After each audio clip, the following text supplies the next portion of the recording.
Bismillahirrahmanirrahim. Assalamualaikum warahmatullahi wabarakatuh.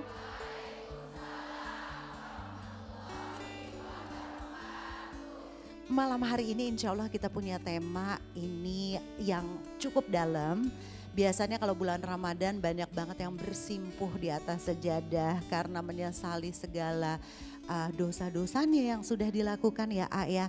Nah temanya malam hari ini adalah air mata yang menetes di dunia akan menjadi cahaya di akhirat. Ini menarik banget ya, Masya Allah. Jadi kita nanti akan mendengarkan bersama-sama, silakan Ahilman.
disayangi oleh Allah Subhanahu wa taala. Amin ya rabbal alamin. Kita punya bintang tamu, ada Mbak Widi. Assalamualaikum, silakan Mbak Widi. Silakan. Nama saya Widi Dwinanda, seorang presenter juga. Dan mau sedikit cerita, sebenarnya ini adalah tahun kedua saya tanpa suami.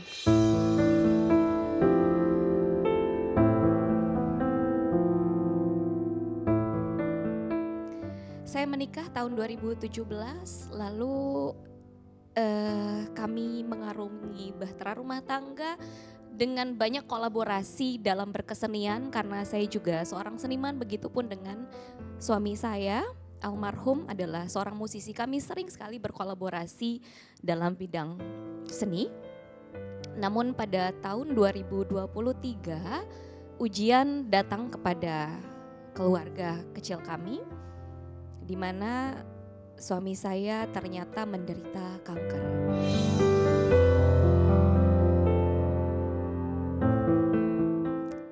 Namun sebelumnya tidak diketahui sama sekali karena kami anggap adalah syaraf kejepit biasa, karena rasanya persis seperti syaraf kejepit tulang belakang yang tadinya pincang lalu tiba-tiba jatuh dan dari situlah lumpuh total. Dan ketika di rumah sakit akhirnya dokter mengatakan bahwa ia sudah ada di fase paliatif dan hanya tersisa hidup hanya 6 bulan lagi. Qadarullahnya ternyata dari vonis itu hanya 1 bulan. 1 bulan ia berpulang. Masa yang begitu berat ya. Sempat denial. Kenapa harus saya? Kenapa harus saya? Lagi-lagi saya. Dan kalau bukan saya siapa lagi waktu itu? Saya sempat protes sama Allah. Kenapa sih harus saya gitu? Sampai ketika saya menangis seperti itu, tapi ternyata Allah justru memberikan ujian yang lebih berat lagi. Salah satunya kabar paliatif itu. Sampai akhirnya saya di titik, ya Allah, saya ternyata tidak bisa apa-apa. Saya benar-benar selama ini saya merasa apa-apa sendirian, apa-apa semuanya saya. Sampai akhirnya saya di titik, ya Allah ternyata saya nggak bisa apa-apa ya Allah. Saya nggak bisa apa-apa.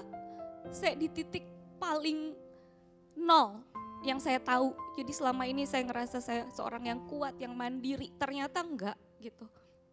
Ternyata enggak.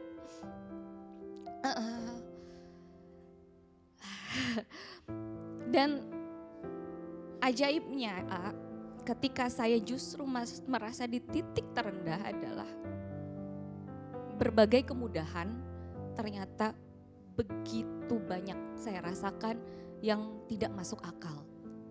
Saya menjadi tulang punggung waktu itu.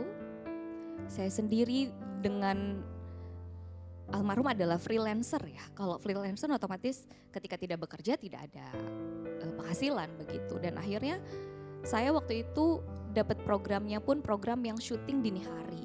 Pulang jam 5 pagi lalu merawat suami saya karena suami saya tidak mau dipegang oleh siapapun kecuali saya. Dan ketika itu justru semuanya bisa dibilang habislah ketika kanker ada. Dan waktu itu saya, ya Allah gimana ini rezekinya gimana, kenapa harus begini gitu. Tapi tiba-tiba ketika saya sudah di titik kebingungan, saya di titik oke, saya gak bisa apa-apa ya Allah. Kalau ini memang takdir saya, insya Allah saya terima peran ini ya Allah, tapi tolong mudahkanlah. Dan ketika itu saya ungkapkan, alhamdulillah semua yang gak masuk akal beratnya itu diberikan kemudahan. Dan ujian ini ternyata membuat saya tahu apa arti ikhlas yang sesungguhnya. Terutama ketika saya mengantarkan almarhum suami saya benar-benar di di pelukan saya.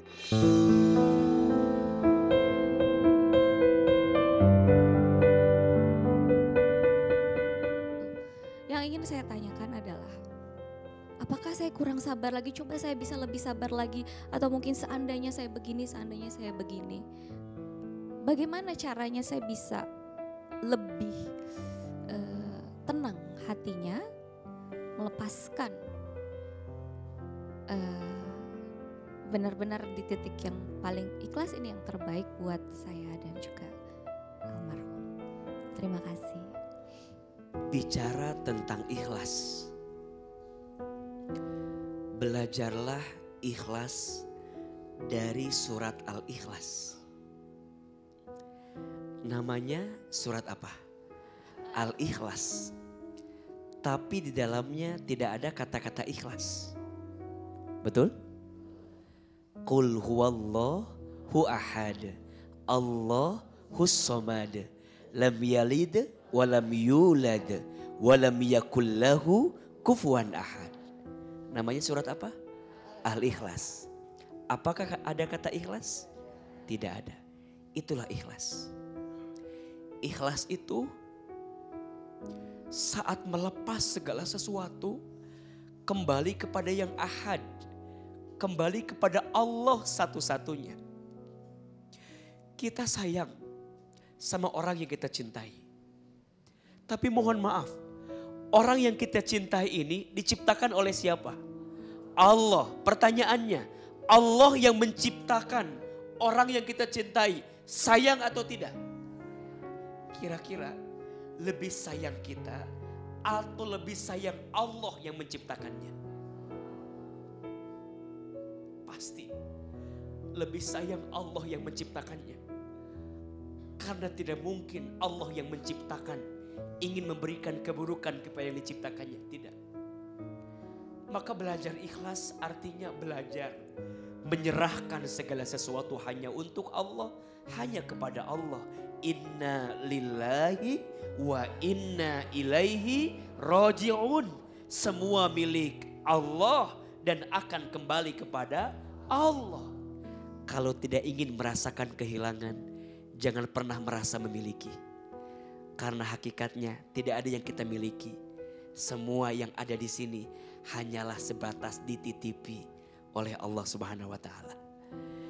Ketika kita ditinggal oleh orang yang kita cintai, Allah lepas diri? Tidak. Kenapa Allah mengambil seseorang yang jadi sandaran buat kita? Justru Allah mengajarkan kepada kita bahwa cukup satu sandaranmu. Siapa itu? Allah. Maka bunda sayang, pemirsa, kalau Allah sudah melihat rasa cinta hambanya kepada yang lain berlebihan, biasanya akan Allah ambil cinta yang berlebihan itu agar membuat kita kembali lagi kepada siapa? Kepada Allah Subhanahu wa taala. Belajar ikhlas dalam hidup. Ikhlas itu bukan hasil, ikhlas itu proses.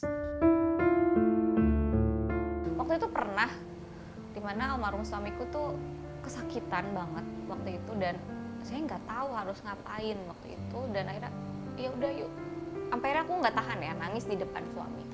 Tapi di titik itu adalah dia bilang, Teteh jangan nangis. Kalau kamu nangis, kalau kamu nggak kuat, aku pegangan sama siapa? 1,5 tahun sudah berlalu, tapi ternyata masih lekat banget di ingatan aku. Lagi kalut, lagi kangen, boleh nggak sih nangis? Gitu. Dan ternyata boleh, tapi jangan berlebihan. Karena kita manusia, jadi kita nggak perlu sok kuat terus-menerus gitu. Kita bisa terlihat kuat di depan manusia, bisalah gitu. Tapi kalau di depan Allah, ya selemah-lemahnya engkau ya Allah tahu gitu.